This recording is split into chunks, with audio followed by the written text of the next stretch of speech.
Good morning, parents. This video is just for you. I'm only sharing it with my social emotional resource parents for the kiddos that we see every morning. And every morning, your child identifies how they are feeling based on a zone color from the curriculum zones of regulation.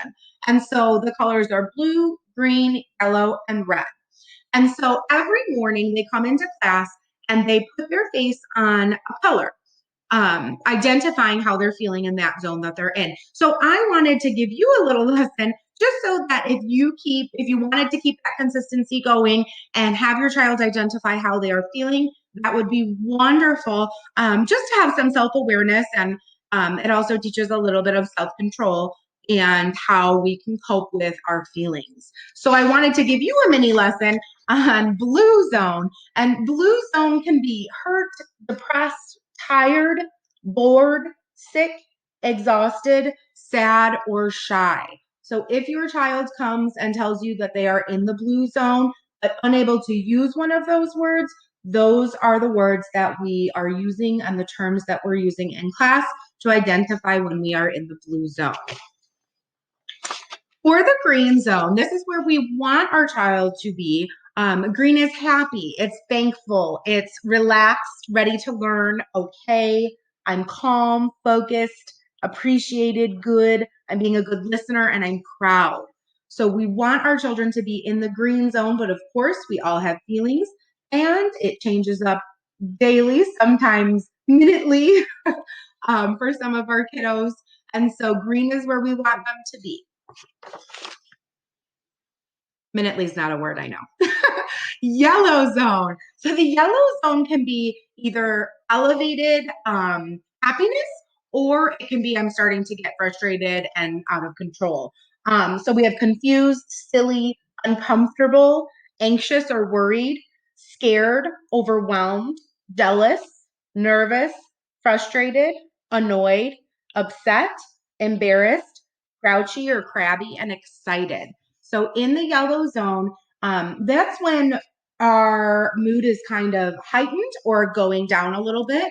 And we want to get back down to the green zone. We're not super mad or anything like that, kicking or screaming yet. This is a warning as we're getting there. And oftentimes for our students, I don't see a lot of yellow zone. I see the sillies, but not the super frustrated. It typically turns into from green to red very quickly. It can, not typically, I should say, but it can. And so we want to teach them these yellow terms because it's important that they recognize those feelings and then are able to gain control and kind of calm down and get back into that green zone without going to the red zone. So the red zone is when we're mean, when we're terrified, elated, aggressive, yelling, angry, mad, and out of control. So one term that we have talked about is elated, and that's when we're so happy, we're jumping up and down, we can't hold a conversation because we're kind of out of control, excited. We try to stay away from using that as a red term only because they identify red with kind of being out of control and upset. And so we were going with that, whereas yellow is the super excited.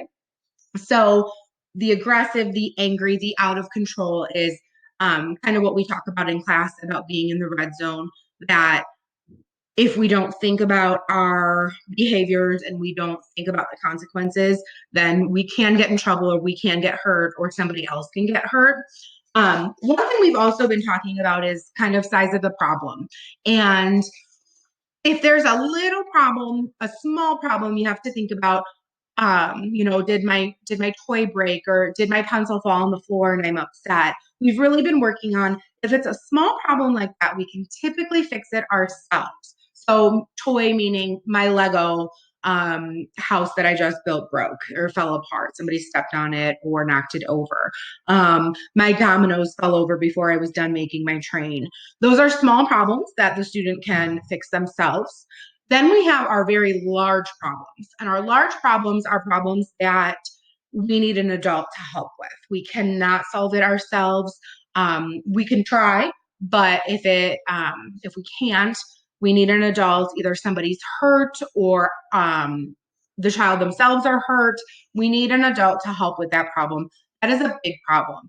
And so we've been working on these small and large problems because a lot of times if, they make a mistake and they need to erase something, they get upset. And, they are 5 and 6 years old, and it is age appropriate to get upset for something like that because to them, they're internalizing that as a larger problem. But in reality, we know that that's a small problem. And so kind of teaching our students that what are small problems and what are large problems, being aware of those things and then being aware of their emotions so that they can identify that emotion or that feeling with the size of their problem.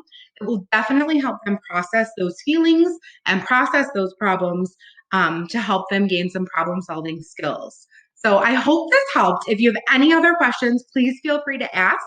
I'm going to be posting some videos, just kind of a little bit of what we talk about in resource class. I'll also be posting some videos of me reading some stories that might help with those behaviors or things that you see at home and that I see at school as well. If there's any topics that you'd like to know more about, please feel free to reach out and ask, and I'd be happy to help you guys. Have a great day.